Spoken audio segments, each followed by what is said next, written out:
ওং নম ভগবতে বাসুদেবায় নম। রাধে রাধে।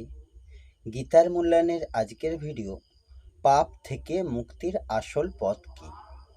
গীতার পঞ্চম অধ্যায়ের 25 নম্বর শ্লোকের গভীর রহস্য। শ্রীমদ্ ভগবদ্ গীতার পঞ্চম অধ্যায়ে 25 নম্বর শ্লোক থেকে জানব। 25 নম্বর শ্লোক সংস্কৃতে বলা হয়েছে, লভন্তে ব্রহ্ম নির্মাণম ঋষয় ক্ষীণ কল্লসা ছিন্ন দৈধ্যা যদাত্তান সর্বভূত হিতেই রতা। এর অনুবাদ, সংযত চিত্ত সমস্ত জীবের কল্যাণে রত, দ্বিধাশূন্য এবং নিষ্পাপ ঋষিগণ ব্রহ্ম নির্বাণ লাভ করেন।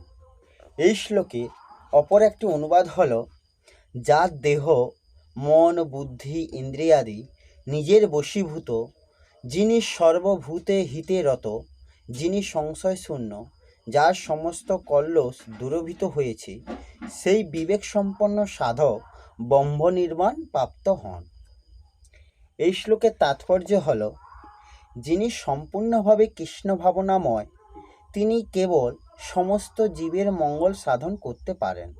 যখন কোনো ব্যক্তি বুঝতে পারেন যে পরমেশ্বর ভগবান শ্রীকৃষ্ণই সব কিছুর উৎস, তখন সেই ভাবনায় ভাবিত হয়ে সম্পাদিত তার কার্যকর্মসমূহ সকলেরই মঙ্গল সাধন করে। ভগবান শ্রীকৃষ্ণ যে পরম ভোক্তা, পরম ঈশ্বর, পরম সুহৃদয়, সেই কথা ভুলে যাওয়ার ফলেই মানুষ নানানভাবে কষ্ট পায়। তাই সমস্ত মানব সমাজই এই চেতনাকে পুনর্জাগরিত করাই সর্বাপেক্ষা কল্যাণকর কর্ম। ব্রহ্ম নির্বাণ স্তর লাভ না করলে এই পরম পবিত্র কর্ম সম্পাদন করা যায় না। কৃষ্ণ ভক্তের মনে শ্রীকৃষ্ণের পরমেশ্বরত্ব সম্পর্কে কোনো সংশয় থাকে না। তার মনে কোনো সংশয় থাকে না, কারণ তিনি সম্পূর্ণরূপে পাপ মুক্ত। এটি দিব্য ভগবত প্রেমের প্রকাশ। যে মানুষ কেবলমাত্র মানব সমাজের জাগতিক কল্যাণ সাধন করার কাজে রত, সে প্রকৃতপক্ষে কারোরই কল্যাণ সাধন করতে পারে না। বাহ্যিক দেহ ও মনের সাময়িক উপশম কখনোই শান্তি দিতে পারে না। জীবন সংগ্রামের সমস্ত দুঃখ কষ্টের প্রকৃত কারণ হচ্ছে ভগবানের সঙ্গে জীবের নিত্য সম্পর্কের চরম বিস্মৃতি। শ্রীকৃষ্ণের সঙ্গে তার নিত্য সম্পর্কের কথা পূর্ণরূপে অবগত হওয়ার ফলে মানুষ জড়জগতের বন্ধন থেকে যথার্থই মুক্ত লাভ করেন।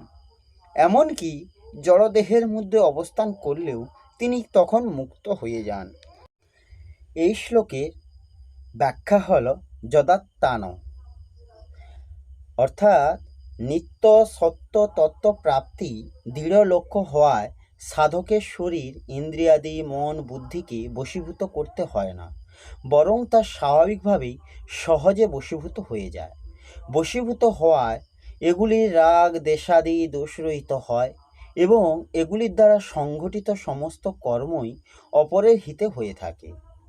শরীর ইন্দ্রিয়াদি মন বুদ্ধিকে নিজস্ব এবং নিজের জন্য মনে করতে থাকলেই এগুলি বশে থাকে না এবং এগুলিতে রাগ দেশ কাম ক্রোধ ইত্যাদি দোষ বিরাজ করে। যতক্ষণ এই দোষগুলি বজায় থাকে ততক্ষণ সাধক এদের বশীভূত থাকে। সেই জন্য সাধকের এই শরীরাদিকে কখনো নিজস্ব বা নিজের জন্য বলে মনে করা উচিত নয়।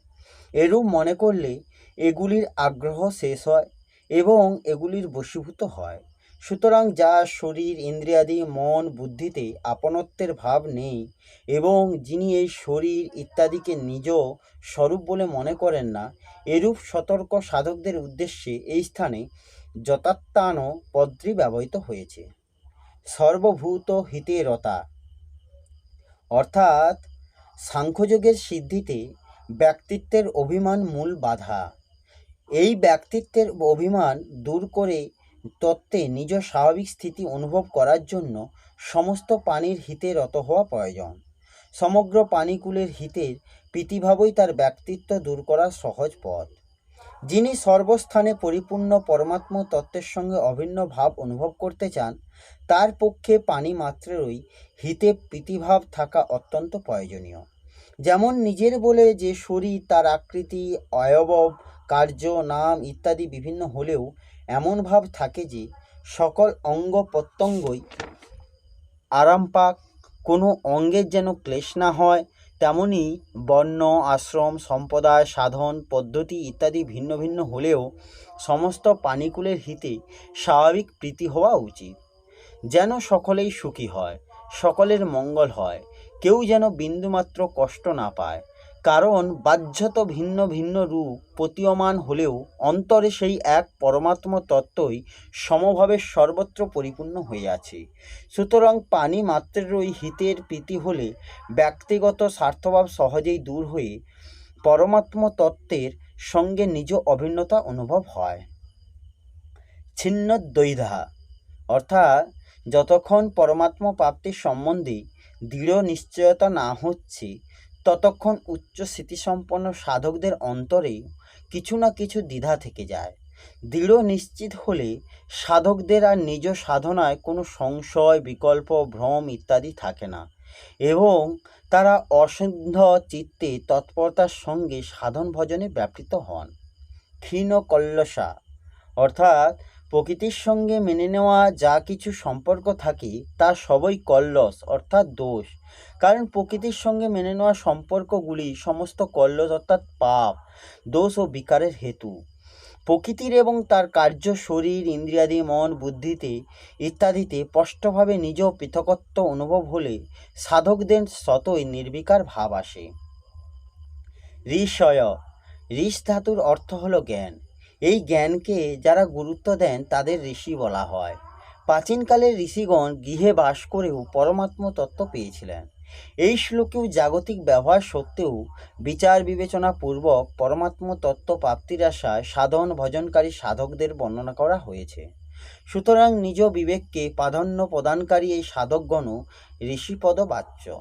লভন্তে ব্রহ্ম নির্বাণম, ব্রহ্ম সদা সর্বদা সকলেরই প্রাপ্ত, কিন্তু পরিবর্তনশীল দেহাতীতে নিজ একত্ব মেনে নেওয়াতেই মানুষ ব্রহ্ম হতে বিমুখ হয়ে থাকে। যখন উৎপত্তি ও বিনাশীল এই শরীর বস্তুগুলি থেকে সম্বন্ধ বিচ্ছিন্ন হয়ে যায়, তখন সমস্ত বিকার এবং সংশয় নাশ হয়ে সর্বত্র পরিপূর্ণ ব্রহ্মানুভূতি হয়।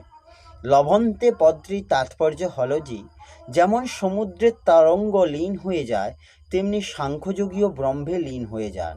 জলতত্ত্বে যেমন সমুদ্র ও তরঙ্গের মধ্যে কোনো পার্থক্য নেই, তেমনি নির্বাণ ব্রহ্মে আত্মা ও পরমাত্মার মধ্যে কোনো পার্থক্য নেই। এই শ্লোকে পরিশিষ্টভাবে বলা হয়েছে, লোকের দৃষ্টিতে মনে হয় জ্ঞানযোগী অন্যের হিত করেন, কিন্তু প্রকৃতপক্ষে তিনি তা করেন না। আসলে তার দ্বারা স্বতঃস্ফূর্তভাবে অন্যের হিত সাধন হয়। এই হল শ্রীমদ্ ভগবদ্গীতার পঞ্চম অধ্যায়ের 25 নম্বর শ্লোকের অনুবাদ সহ ব্যাখ্যা। আসব পরের ভিডিওতে। রাধে রাধে। জয় শ্রীকৃষ্ণ।